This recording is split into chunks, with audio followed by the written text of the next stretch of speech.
mengikuti kehendak Tuhan, kita lebih mengikuti keinginan kita, kita lebih mengikuti kehendak kita, maunya kita daripada maunya Tuhan. Itulah yang membuat banyak kita hancur dalam kehidupan. Ada banyak rumah tangga hancur karena apa? Karena kita lebih ngikutin kemauan kita, keinginan kita daripada keinginan Tuhan. Ada banyak hal dalam kehidupan kita hancur. Kenapa? Karena kita lebih ikutin keinginan kita, kemauan kita, kehendak diri kita sendiri daripada kehendak Tuhan. Nah, di Getsemani, Yesus sebagai manusia punya keinginan nggak? Dia punya kemauan nggak? Dia punya kehendak? Punya. Maka itu yang saya bilang tadi, di ayat yang ke-39 kita lihat doa Yesus yang pertama. Jikalau sekiranya mungkin. Itu keinginannya kan. Jikalau sekiranya mungkin, cawan ini lalu daripada aku. Dia masih menyodorkan kemungkinan masih mungkin nggak Bapak? Dia tahu kehendak Bapaknya, tapi dia bisa menyodorkan itu kan. Sebagai manusia dia punya keinginan, sebagai manusia dia punya kehendak. Jika sekiranya mungkin. Waktu saya baca lagi nih ayat, iya. Sekiranya mungkin. Yesus masih menyodorkan, bisa nggak? Ini keinginan saya nih, ini kemauan saya, ini kehendak saya Bapak. Bisa nggak? Mungkin nggak? Tapi waktu dia tahu bahwa ini nggak mungkin, kehendak Bapak kamu harus naik ke kayu salib. Di situ makanya doanya berubah. Pada waktu berdoa kedua kali, betul Mas?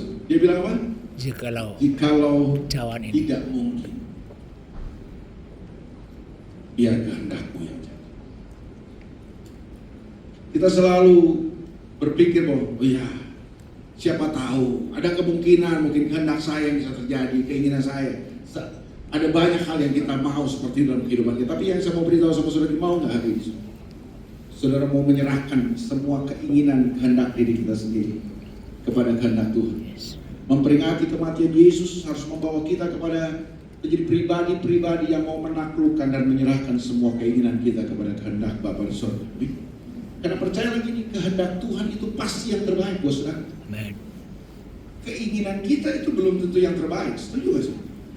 Ada banyak keinginan kita yang mungkin kita kepengen terjadi, tapi sebenarnya itu bukan yang terbaik buat kita. Yang terbaik buat kita itu adalah kehendak Tuhan. Tapi berapa banyak kali kita gak mau itu. Kita lebih mau mengutamakan, mengedepankan keinginan kehendak diri kita daripada kehendak Bapa di sorga. Saudara mau mengalami kemenangan lewat salib? Amin. Yesus mengalami kemenangan di kayu salib. Ya. Dia hadapi semua tantangan itu dan dia berkemenangan di sana. Karena apa? Dia sudah menang di Taman Getsemani. Dia sudah menaklukkan dan belajar menyerahkan keinginan-keinginannya kepada kehendak Bapa. Dia sudah surrender, dia menyerahkan semuanya kepada Tuhan. Disitulah letak kemenangan saudara di saya sebenarnya. Saya cuma mau beritahu sama saudara, kalau saudara mau mengalami kemenangan dalam hidup, jangan mengedepankan keinginan dan kehendak saudara. Taklukkan semuanya kepada kehendak Tuhan. Dan biar kehendak Tuhan yang terjadi. Karena kehendak Tuhan itu pasti yang terbaik buat kita. Kehendak Tuhan tidak selalu menyenangkan. Kehendak Tuhan tidak selalu mungkin membuat kita senang dalam kehidupan. Tapi percayalah, kehendak Tuhan pasti yang terbaik buat saudara. Gak gampang, saya percaya gak gampang. Tapi buang konsep dunia ini bahwa ini kebahagiaan hidup saya adalah ketika semua keinginan, kemauan saya terjadi, diwujudkan. Enggak lah. Ada banyak keinginan kita yang membuat kita hancur. Ada banyak sebenarnya kita tidak paham dengan semua keinginan kita. Sadar gak sih saudara bahwa dalam diri kita ini bercokol begitu banyak kehendak, keinginan, yang kalau saudara biarkan, saudara ikutin semua keinginan kehendak saudara, itu bisa menghancurkan saudara, percayalah. Keinginan kita banyak. Alkitab bilang, nafsu manusia, keinginan manusia seperti lubang kubur yang tidak pernah capek lelah untuk menyerap mayat-mayat yang dikuburkan. Kita ini banyak maunya, tapi karena banyak maunya kita itu yang kadang-kadang membuat kita jadi masalah, betul nggak? Punya sepatu satu kita kurang, mau lebih banyak lagi. Sudah punya merah, biru, kuning, mau yang hijau, orange, ungu, dan banyak sekali kita maunya. Coba bayangkan kalau semua keinginan, kemauan kita penuhi, hancur gitu. Ada banyak orang terjerat dalam judi online, terjerat dalam pinjaman online, menderita hidupnya. Kenapa? Coba mau memuaskan keinginan saudara. Cuma ikuti kehendak saudara sendiri kan. Ada berapa banyak rumah tangga yang hancur berantakan karena apa? Kita mengedepankan keinginan kita. Kematian Yesus yang kita peringati hari ini harus membawa kita kepada Getsemani. Saya berdoa supaya saudara menang di Getsemani saudara. Amin. Getsemani itu tempat kehendak dan keinginan saudara diperas oleh Tuhan. Supaya kemudian ini saudara menyerahkan itu kepada Tuhan. Sewaktu saudara menyerahkan kehendak saudara kepada kehendak Tuhan, kehendak Tuhan yang jadi dalam hidup saudara, dan kemenangan pasti kita raih dalam hidup. Amin. Amin saudara. Coba lihat wajah sampai wajah banyak maunya nggak? Wajah banyak mau, banyak kan gitu. Apa cuma saya? Saudara udah enggak ya? Sebanyak maunya kita kan. Bisa nggak kita mau menyerahkan kemauan-kemauan kita ini?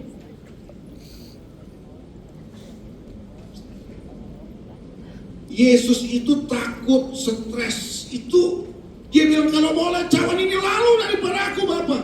Itu bukan karena dia takut ditusuk, takut disiksa, bukan. Bukan itu yang Yesus takutkan. Tahukah saudara, yang membuat Yesus takut, yang membuat Yesus stres, karena apa? Dia tahu sebentar lagi kalau dia naik ke kayu salib, semua dosa umat manusia akan ditimpakan kepadanya. Dan saat itu ketika dia ditimpakan kepada dia semua dosa dunia ini, dia akan terpisah dengan Bapaknya di surga. Jadi penderitaan Yesus itu bukan karena dia takut paku. Penderitaan Yesus, ketakutan Yesus itu bukan karena dia takut ditusuk, takut disiksa, bukan. Penderitaan dan ketakutan Yesus itu karena apa? Dia takut berpisah dengan Bapaknya di surga. Karena menurut saya, saya pelajari Alkitab, saya mulai mengerti bahwa gini, sebenarnya penderitaan terbesar dalam hidup manusia adalah ketika kita terpisah dengan Bapa di surga. Setuju? Saudara boleh punya uang yang banyak, saudara boleh punya jabatan, saudara boleh punya apa? Popularitas, saudara boleh sukses, tapi kalau saudara terpisah dari Tuhan, itu adalah sesuatu yang sangat menderita.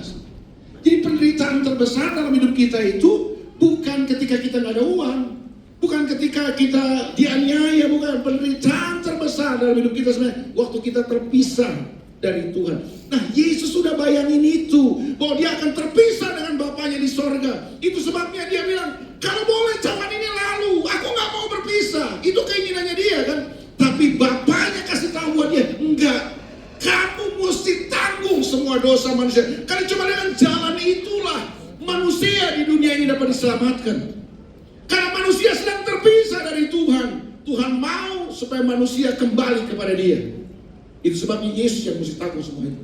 Makanya nanti satu saat saudara akan baca kan, setelah ini di kayu salib Yesus teriak apa? Eli, Eli, lama sabachthani. Bapakku, Bapakku, kenapa kau meninggalkan aku? Karena itu penderitaannya. So pikir di neraka yang membuat manusia menderita apa? Kita ini kan diajar-ajar neraka itu yang membuat mengerikan. Neraka itu nanti dibakar sama api. Ada lagi yang kan udah terpengaruh dengan ajaran-ajaran sebelah, ntar lidah kita dipotong, ditusuk kayak sate. Bukan itulah penderitaan di neraka yang paling mengerikan. Penderitaan yang paling mengerikan dari neraka itu ada kenapa neraka mengerikan? Karena kita terpisah selama-lamanya dengan Tuhan. Itu penderitaan. Sini siapa yang pernah pacaran? Yang pernah pacaran, angkat tangan. Kan ada yang gak pernah pacaran. Enggak. Kalau saudara merasa pernah pacaran, ya terserah. Pernah pacaran? Oke. Siapa yang pernah patah hati? Aku. Enggak pernah saudara patah hati. Saudara yang mematah hatikan orang lain. Sudah playboy juga berarti. Pernah patah hati? Pernah waktu saudara bangun hubungan pacaran lagi, wah lagi hot-hotnya saudara sedang jatuh cinta banget, kayaknya seperti perangko sama amplop nggak bisa terpisahkan. Tiba-tiba saudara diputusin sama pacar saudara. Rasanya kayak apa? Sakit. Hah? Sakit. Rasanya? Apakah pacar saudara tampar saudara? Tidak. Pukul saudara? Kan enggak. Tapi kenapa saudara sakit banget? Kenapa sakit? Diapain saudara? Saudara nggak disiksa, saudara nggak dianiaya, saudara nggak dipukulin. Tapi kenapa dunia seakan runtuh? Kenapa? Terpisah. Saya mau beritahu sama saudara, penderitaan terbesar dalam hidup ini sebenarnya terpisah. Itulah yang dialami oleh manusia yang ada di neraka. Terpisah dari Tuhan selama-lama. Itu yang Yesus takutkan. Bahwa dia, waktu dia tahu dia naik kayu salib, dia akan terpisah dengan Bapaknya. Dan itu penderitaan buat dia. Tapi banyak orang hari ini kan terpisah dari Tuhan, nggak menyiksa diri. Hari ini saya mau beritahu, buat saudara yang sudah lama terpisah dari Tuhan, kembalilah kepada Tuhan. Amin. Karena terpisah dari Tuhan akan membuat saudara menderita dalam kehidupan. Ya. Bukan hanya dalam kehidupan ini, tapi dalam kehidupan selama-lamanya. Sebabnya Yesus mati di kayu salib, supaya kita bisa kembali nyambung sama Tuhan. Yes. Saudara mau pintar, mau sukses, mau kaya kayak apa, tapi kalau nggak nyambung sama Tuhan, itu jaka sembung naik ojek. Nah, Makanya banyak orang, saudaraku, hidupnya nggak nyambung karena nggak nyambung sama Tuhan. Dia jadi nggak nyambung, keputusannya nggak nyambung, pilihan-pilihannya nggak nyambung karena kamu nggak nyambung sama Tuhan. Nah, Yesus mati di kayu salib supaya kita bisa nyambung sama Tuhan. amin. Itu penderitaannya Yesus lihat tuh di kayu salib. Makanya dia bilang, kalau boleh cawan ini lalu, Pak. Bapak bilang, enggak. Kamu mesti pikul. Karena untuk itulah, supaya umat manusia di dunia bisa nyambung sama Bapa. Ya. Yesus mesti pikul semuanya. Dan di Getsemani, Yesus telah menang. Dia menaklukkan kehendaknya, dia menaklukkan egonya, dia menaklukkan kehendak dirinya sendiri, supaya kehendak Bapa yang terjadi. Dan karena kehendak Bapa yang terjadi, Yesus menaklukkan kehendak dirinya. Saudara dan saya menerima keselamatan. Amin. Amin, saudara. Amin. Saya berdoa buat saudara, kalau hari ini ada satu dua saudara yang sedang mengalami Getsemani dalam hidup saudara, hadapilah Getsemani saudara. Dan menanglah di Getsemani saudara. Yes. Supaya kemudian saudara bisa melihat kemenangan di kayu salib. Amin. Salib akan menjadi sebuah kemenangan buat kita kalau kita sudah menang di Getsemani. Ya. Ada satu dua orang mungkin yang sedang diperas oleh Tuhan. Egomu sedang diperas, kesombonganmu sedang diperas, keangkuhanmu sedang diperas. Diperas. Ada istri-istri mungkin yang kita terlalu angkuh dan sombong. Kita mau mendominasi suami dan keluarga kita. Mungkin hari-hari ini Tuhan sedang izinkan saudara diperas. Seperti zaitun yang diperas itu. Menyakitkan, gak enak. Tapi percayalah, waktu saudara menaklukkan semua ego, kesombongan, kehendak dirimu sendiri. Dan kau membiarkan kehendak Tuhan yang terjadi dalam hidup saudara, saudara akan melihat kemenangan yang heran dari Tuhan. Amin. Mungkin ada suami-suami yang kita sombong mungkin. Tuhan izinkan kau hari ini sedang melewati pemerasan. Getsemani dalam hidup saudara. Ayo percayalah, kalau saudara menang di Getsemani, saudara akan menang di kayu salib.